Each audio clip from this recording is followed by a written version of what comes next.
One day, and back when my husband was not a Christian, and I had just become a Christian, he was smoking pot, and as he was walking out the door, he turned around to me and took a toke, and then he said, "I have been smoking since I was 15 years old, and my mother wanted me to quit smoking pot, and I never would. And I'm not going to stop smoking weed for you, just so you know that." And then he walked out and slammed the door. And I said nothing to him. I stood up when he walked out the door, and I began to pray. And then I said, "Devil, how dare you talk to me through my husband? That's not my husband, but I see you. And my husband will get saved. And how dare you talk to me? Don't you dare talk to me through my husband again."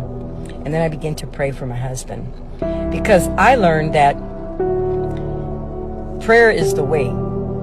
I take my prayer request to God.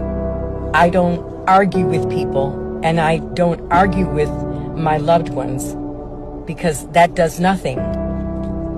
Arguing is the devil's way of handling things. Praying for people is God's way. And as people of God, we do it God's way. I pray for people and I love them. I love them. And when they act that way, I let it pass. I don't get into an argument, because really I'm arguing with the devil. If they're in darkness, a person's walking in darkness, they're not going to hear God. They're going to hear the thoughts of the devil. And they're going to, whatever thoughts come to their mind, they can't discern that it's not from God, that it's from Satan. They don't know how to discern it, because they're not spiritually minded. So they're going to say ugly things to you.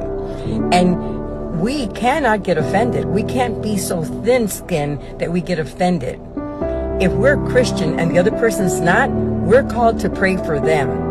If they talk to us that way, they're in bondage to the enemy, and they can't discern when the enemy's using them to talk to us.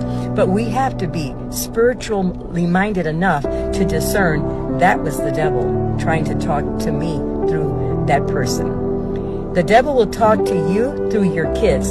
The devil will talk to you through your boss. The devil will talk to you through a man on the street. Don't get offended, because they don't know God. They don't know how to discern that the thoughts that are coming to their minds are meant to injure other people. Don't be so thin-skinned that you cannot discern that. Think enough of yourself